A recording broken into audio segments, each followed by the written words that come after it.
കോളേജിൽ ഇപ്പോൾ supplementary exams നടക്കുവാണ്. അപ്പോൾ ഒരു 1.5 ആഴ്ചത്തേക്ക് ഞങ്ങൾക്ക് ക്ലാസ് ഇല്ല. വീട്ടിൽ പോകാൻ തക്കം നോക്കിയിരിക്കുന്ന ഞങ്ങൾ അങ്ങനെ വീട്ടിലേക്ക് പോകാൻ വേണ്ടി പ്ലാൻ ഇട്ടു. എൻ്റെ ഫ്രണ്ടിനാണെങ്കിൽ ഒരു അടക്കം ഉണ്ടായിരുന്നു. അപ്പോൾ അവൾക്ക് എന്തൊക്കെയായാലും നാട്ടിൽ പോകണമല്ലോ. ഞാൻ പിന്നെ വേറെ റീസൺ പറഞ്ഞിട്ട് ഇറങ്ങി. അങ്ങനെ മടിവാള വന്ന് ഞങ്ങൾ രണ്ടുപേരും നേരെ പോയി ഒരു ബിരിയാണിയും കഴിച്ച് ഒരു കടയുടെ ഫ്രണ്ടിൽ പോയി റെസ്റ്റ് എടുത്തു. ബസ് രാത്രി 8 മണിക്കാണ്. വൈകിട്ടത്തേക്കുള്ള ബസ്സിനെല്ലാം സീറ്റ് ഫില്ലായിരുന്നു. അതുകൊണ്ടാണ് ഞങ്ങൾ 8 മണിയുടെ ബസ് ബുക്ക് ചെയ്തത്. ഇത് ശരിക്കും ഒരു മൊബൈൽ ഷോപ്പാണ്. ചില ബസ്സൊക്കെ ഇതിൻ്റെ ഫ്രണ്ടിൽ നിർത്താറുണ്ട്. പക്ഷേ ഞങ്ങൾക്ക് പോകേണ്ട ബസ് നമ്മളുടെ മടിവാളയിലെ ട്രാവൽസിൻ്റെ ഒക്കെ ഫ്രണ്ടിലാണ് സ്റ്റോപ്പ്.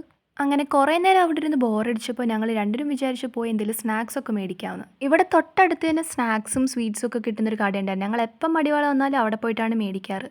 അങ്ങനെ അവിടുന്ന് അത്യാവശ്യം കുറച്ച് സ്നാക്സ് ഒക്കെ മേടിച്ചിട്ട് ഞങ്ങൾ വീണ്ടും തിരിച്ച് നേരത്തെ ഇരുന്നിടത്തേക്ക് പോയി. ബാംഗ്ലൂരിലെ ക്ലൈമറ്റ് അൺഎക്സ്പെക്റ്റഡ് ആണല്ലോ. അവിടെ ഫുള്ള് നല്ല മഴയായിരുന്നു. എനിക്ക് പൊട്ടാറ്റോ ചിപ്സ് ഒക്കെ ഭയങ്കര ഇഷ്ടമാണ്. അങ്ങനെ അതും വാങ്ങിച്ച് ഞങ്ങൾ സമയം പോകാൻ വേണ്ടി വീണ്ടും ആ കടയുടെ ഫ്രണ്ടിൽ വന്നിരുന്ന് കഴിച്ചു. കുറേ കഴിഞ്ഞപ്പോഴാണ് മനസ്സിലായത് ഞങ്ങൾ ഇരുന്നതിൻ്റെ തൊട്ടടുത്ത് തന്നെ ഒരു പാർക്ക് ഉണ്ടായിരുന്നു. അങ്ങനെ നേരെ ഞങ്ങൾ അങ്ങോട്ടേക്ക് പോയി.